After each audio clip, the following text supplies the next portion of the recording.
Happy to be able to introduce our speaker today, who is our very own Mary Case. Mary Case was born and raised in Mankato, Minnesota. And after marriage, she and her husband raised their 2 sons in Nebraska, and at some point they decided to move south to Houston.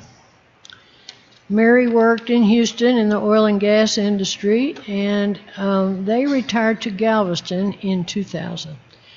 After the death of her husband, Mary got her Texas teaching certificate and started teaching English at Ball High School, which she did for 4 years before she actually retired for good. Now, Mary has been an integral part of the workings of this fellowship since moving to Galveston, serving in many capacities, including president of the board.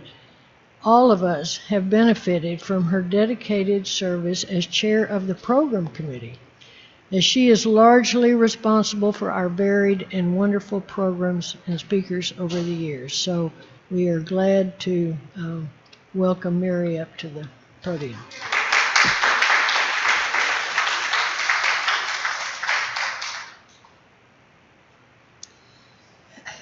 Thank you, Madeline. You do fine work. Well, the name that I've chosen for my talk is actually How Do We Compare? It's based on a book, Worship That Works, and Margaret ordered this for me, and some of you may be interested in getting your own copy. It's just a powerhouse of information. Pardon me.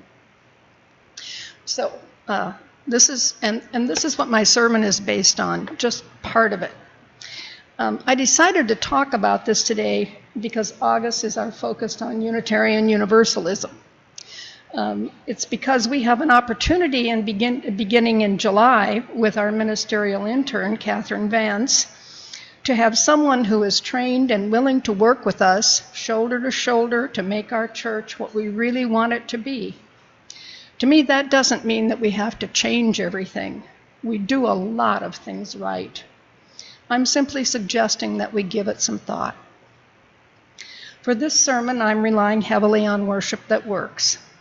Wayne Arneson and Catherine Rowlands, co-ministers of the West Shore Unitarian Universalist Church near Cleveland, Ohio, were weary of the same old, and they decided to travel around the country searching for innovative worship practices. They attended services and interviewed worship leaders at 30 congregations of diverse sizes and traditions, and their research was published in this book in 2005 originally, but the most recent edition is 2016. They lay out what UU churches are generally like, and they also survey those innovative churches in a range of faiths. That's useful for learning about what types of things people choose when they're joining a church. I'm not going to include that today, but I do recommend this book. Today I want to talk about what they say UU churches are generally like, and if you like, you can share your comments about how we compare. As for the book in general terms, the beginning of the book is based on their visiting 30 churches that were selected for the diversity and creativity of worship forms within UU and that of other faiths. They were looking for worship that would be transformative for them, that was moving and engaging and would change their lives for the better. In the middle section, they analyze the qualities of transformative worship. And the topics under transformative worship, they just nail it straight through like we had patterned off it. The liturgical year, entering into holy time, affirming missions, values, and promises, the power of symbols, inviting and including all generations, music for the community, inviting and including all people, announcements proclaiming mission and vision, encouraging generosity, sharing joys and concerns, prayer and meditation, the sermon, and sending forth. Complete list, I'd say. The third section deals with practical details of those elements, the how to and how not to. Today I want to focus on the ideas they use to describe worship that works for UUs. I'm going to describe these generally accepted components, and after each, I'll invite comments. There's a more widespread recognition in UU congregations of all sizes that worship is the engine that drives the health of the church. It is the most important place where a congregation tells its story to members and newcomers alike, face to face. Wouldn't you agree? It's the most important place where the congregation tells its story to members and newcomers alike, face to face. In times past, different components were important, such as beliefs, creeds, liturgy, intellectual ideas, but the substance of today's churches has evolved. First, let's look at the minimum requirements of Unitarian Universalism. The bylaws of UUA organize the primacy of worship, listing holding regular religious services as the first of only 3 sine qua non requirements a group must satisfy to demonstrate that they are indeed a congregation. The other 2 are holding an annual business meeting and keeping records of membership. We certainly do all those and more. Beyond that, there are things that we all know matters. Space matters. The writers visited all manner of spaces, and I quote, "Space matters more than I thought it would. The spaces that moved me were sometimes simple, sometimes extravagant, but they were clean, cared for, and had some grandeur. The key is how the space you are in can become sacred when it's used for worship. That change is emblematic of the transformative potential of the service that's about to happen and the tradition it represents." End quote.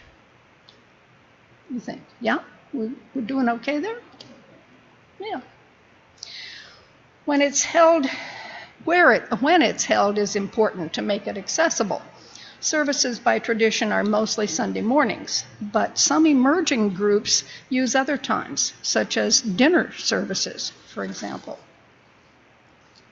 Of course, it's the content of the service that matters.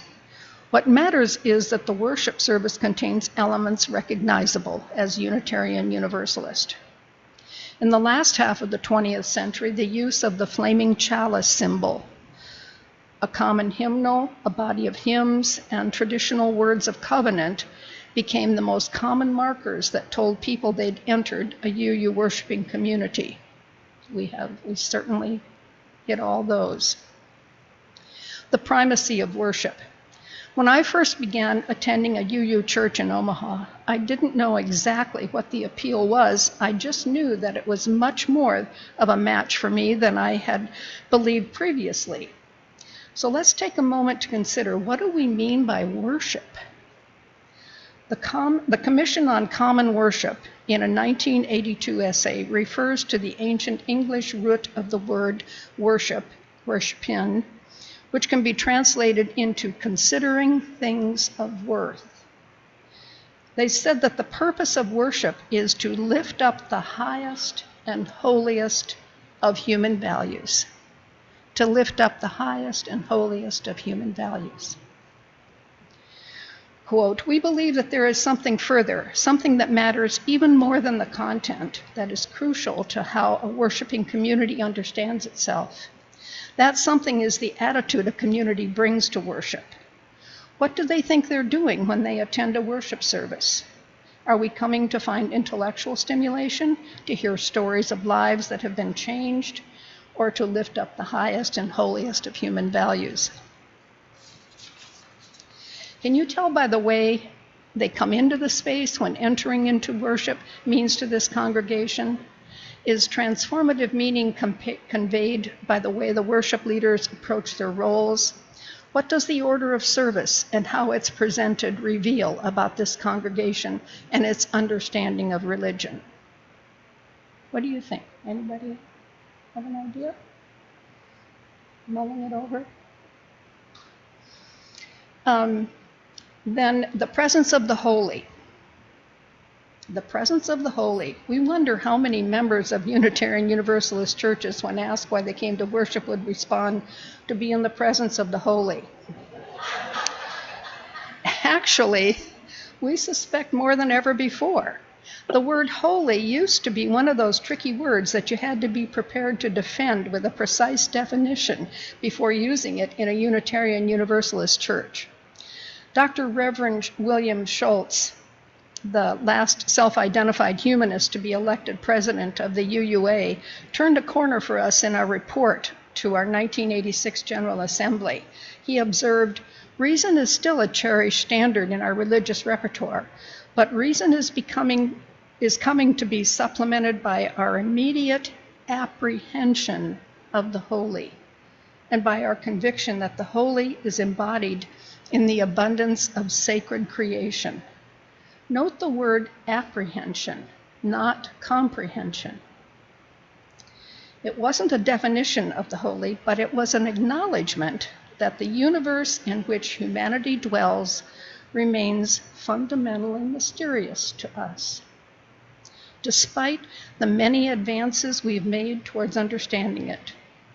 The apprehension of the holy is an experience that exists both in time and out of time, an experience where body and mind drop away, and we have a sense of beauty, awe, and oneness with the world around us. Most people report having such singular and defining experiences, or less dramatic but more frequent experiences of holy moments. They are experiences that transcend theology, for they confirm the faith of the believer and remind the non-believer that experiencing the holy is also a part of being human. We believe that the apprehension of the holy is an experience human beings have in common. Worship is a human activity located at the crossroads where the apprehension of the holy and the living of daily life meet. Insofar as the meaning of our lives can be transformed by the apprehension of the holy, such transformation will occur not because we understand those experiences, but because we are able to embody them in our lives. Worship experiences do seek to offer us answers to the questions about our lives in this universe and what they mean. For some religious traditions, the meaning is best understood through a defining narrative, such as the life and death of Jesus Christ. For others, a singular story is not enough. The meaning is experienced as invisible to the eye, but resonant in our hearts. In both cases, the practice of liturgy is critical to tell the story and to open the heart. The abbot of Zen Mountain Monastery says that the purpose of liturgy is to make the invisible visible. Visions and challenges. This is a glimpse of what they have to say about non-UU churches. A driving force behind the growth explosion in conservative churches over the past 30 years has been the small group ministry movement, through which large churches recreate the intimate atmosphere of small congregations. Most successful large and growing churches in North America have followed the same formula with their worship offerings, and the Ohana service is one example from the Saddleback Church in California, with a congregation of more than 15,000. People can choose from the same size weekly worship services, classes, and small group experiences available to congregations of 300 people, all from the same cultural niche. Actually, they offer 15 different services.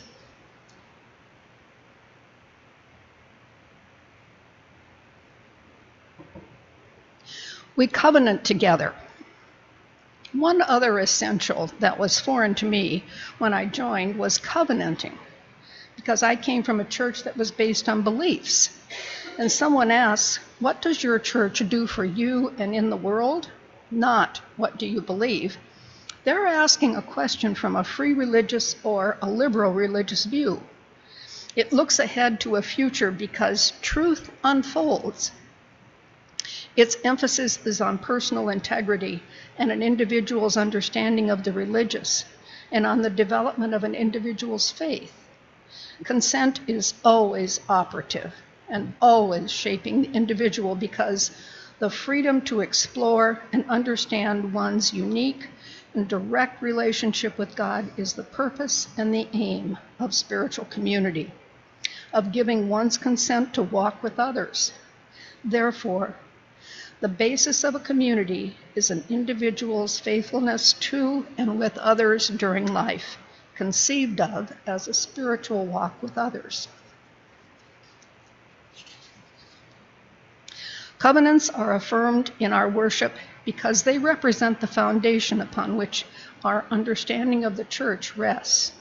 If UU congregations are bound together primarily by the promises we make to each other, rather than by creeds we affirm together, then there is much to commend the routine use of carefully chosen and composed statement of a covenant in worship, our grand covenant.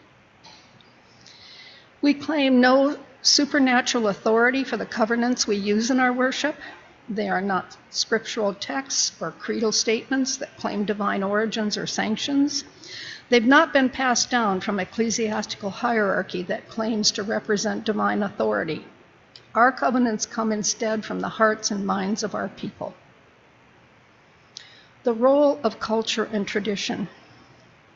To summarize, we covenant the value of our common journey to recognize and respect our individual dignity and gifts, to support the attainment of a better world, to praise the mystery, and to engage in the practices of a religious life. There are important reasons why our UU worship life remains one-dimensional. Nearly half of our congregations have under 100 attending worship, and almost a third are lay-led. More than half of the congregations that have ministers are pastoral-sized, and those are churches between 50 and 150 members, led by an older, humanist-oriented minister, a humanist-oriented membership with inherent conservative tendencies when it comes to moving beyond the sermon-centered worship with a classical music baseline. Sermon-centered worship is in our DNA as a religious movement with its roots in the Puritan congregational tradition. The emergent church. Intentional church-going involves seeing worship as the primary spiritual practice that informs everything else a person does in the church. Intentional churchgoers believe that participating in church life has the power to transform their lives towards greater depth, joy, and meaning. Intentional church life engages members in a community that sees itself as more than a civic club, institution, or school, that sees itself as a continuing embodiment of a religious way of life and tradition. And that way of life is revealed in stories, images, music, and metaphors that speak of ethical imperatives and incarnated truths. It is revealed in worship. Where is the passion for intentional church-going in Unitarian Universalism? Where is our emergent church? Newcomers are unfamiliar with spiritual practice as a regular part of life, and they rarely find explicit instruction about how to think about the worship experience as a spiritual practice. Longtime UU members, particularly those uncomfortable with traditional religious language, balk at the idea that their church attendance is a spiritual practice. They come for the intellectual stimulation of the sermon. They say for the community or for the religious education classes for their children. The truth, however, is the attendance at worship is the primary and often the only explicit spiritual practice that many Unitarian Universalists undertake. I want to close this sermon with two questions the author poses to all readers. To what extent is our service a door to transformative Unitarian Universalist understandings of our common life, and of what we all share, and of what we all must do together to redeem our lives in our world?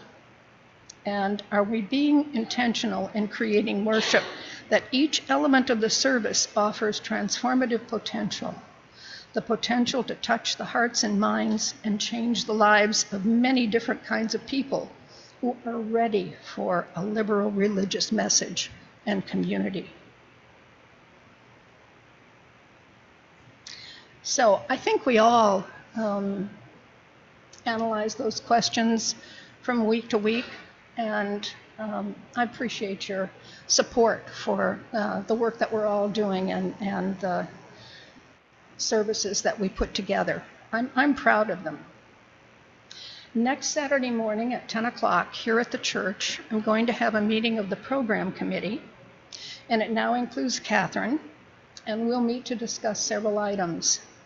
One will be the difference between the program committee and a worship committee. We've never had a worship committee that I know of. And there is a difference, and we'll talk about that. We'll also consider some purely program agenda items. So next Saturday, 10 a.m. here at the church. All right. Thank you.